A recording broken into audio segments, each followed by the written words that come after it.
So who's ready for some supernatural creepiness? Devil in Ohio is the new Netflix limited series following the story of a cult and how far they'll go to attain their goals. So is this something that's worthy of your time?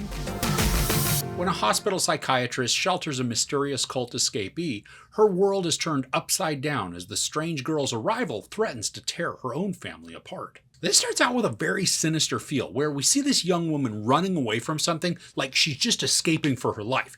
She's injured, and then she winds up in a hospital where a psychiatrist with her own set of baggage works to help this young woman. The limited series stars Emily Deschanel as Suzanne, the psychiatrist, and the young woman that she's attempting to help is named May, played by Madeleine. Now, I love the setup because the tone is immediately established that this is going to be dark and maybe even haunting. Suzanne has a family of 3 daughters and her husband, which is complicated when she tries to help May just because of the disruption that this causes, and it even stirs a sort of obsession with Suzanne, which makes sense as the story develops. Now, as I said, this is a limited series, and it's only 8 episodes, and each of those are around 45-ish minutes. Now, it's not a quick binge, but it's also not going to kill an entire weekend. Now, the thing is, though, that this really could have been only 4-hour-long episodes, and it would have been a more compelling story to watch. There are so many storylines that this branches off into that they end up seriously detracting from the main narrative, which then reduces the overall engagement of the series. Now, first was Suzanne's husband. He's supportive and loving, but he's distracted by some financial issues with his business. Now, this tangent occupies way too many scenes for very little payoff.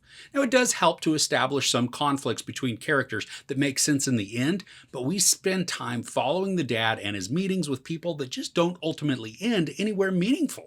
The oldest daughter has relationship drama just about every time we see her. And while this is fine to help build out her character, she's not an integral part of the story. There are some emotional mindsets that are established through a couple of interactions, but really, these are just as effective through a few lines of dialogue instead of having full scenes devoted to a background character. And the same goes for the youngest daughter. She's musically inclined and has an excellent singing voice. But just like the other 2 characters that I had mentioned, she gets entirely too much time devoted to her interests that don't help to progress the narrative. Now, even though the middle daughter's struggle to fit in gets a bit melodramatic, at least her character arc ties in and is integral to what's going on with May and Suzanne. Now, I think some of the tangents that we see with her detract from the main arc, but at least most of what she does contributes to the story in a positive way. Now, the show feels like it forgot what it was. Like it lost the plot about a third of the way in, and it didn't remember until the series was almost over. There is so much time spent on characters talking around things that the intriguing parts just get left by the wayside. Now, the cult aspect, the mystery of what happened to May and why she was escaping, is the whole crux of the series, or at least it should be, but that was not the case for the majority of the show. The dialogue is painfully basic and bordering on insulting with just how the writing feels obligated to spell everything out in obvious detail. I mean, it never makes us work to decipher meanings. Or heck, it just doesn't even let us sit with an idea. The dialogue just blurts out the answer, spoon-feeding the audience all the way through. Now, there's some imagery in this that has the potential to be very unsettling. But the lighting removes all of that.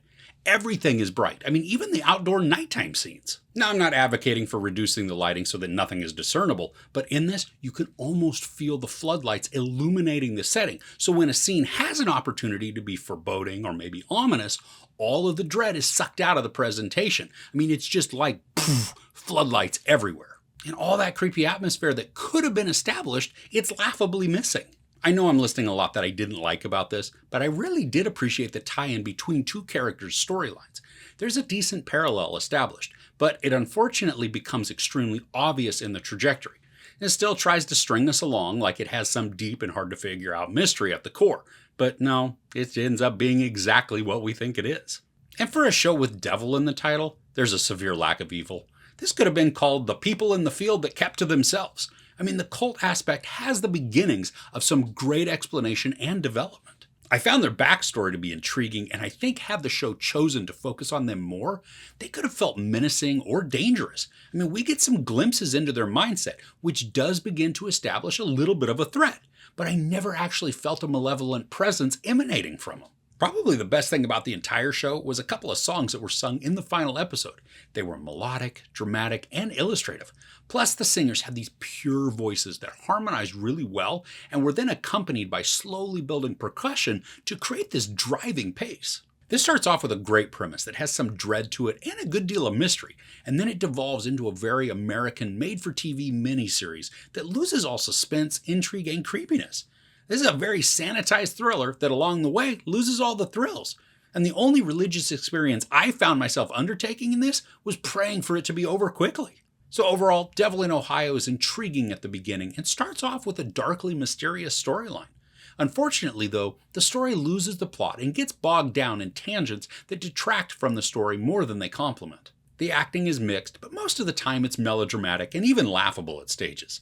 The production, just like the story, has the opportunity to create an atmosphere of dread and unease, but instead, it takes a safe route, never taking risks that could result in a memorable and disturbing drama. Ultimately, this outstays its welcome and could be drastically cut down to tell a taut and tense story, but what we get is loose and tame, which eventually equals boring. There's no sex or nudity, a lot of profanity, and some violence. I give Devil in Ohio 2 out of 5 couches. So what's on your watch list right now? Is there anything good that you're looking forward to binging? Let me know in the comments below. If you enjoyed this review, please give it a like. Also, don't forget to share and subscribe. I'm Chris. This is Movies and Munchies. Thanks for couching with me.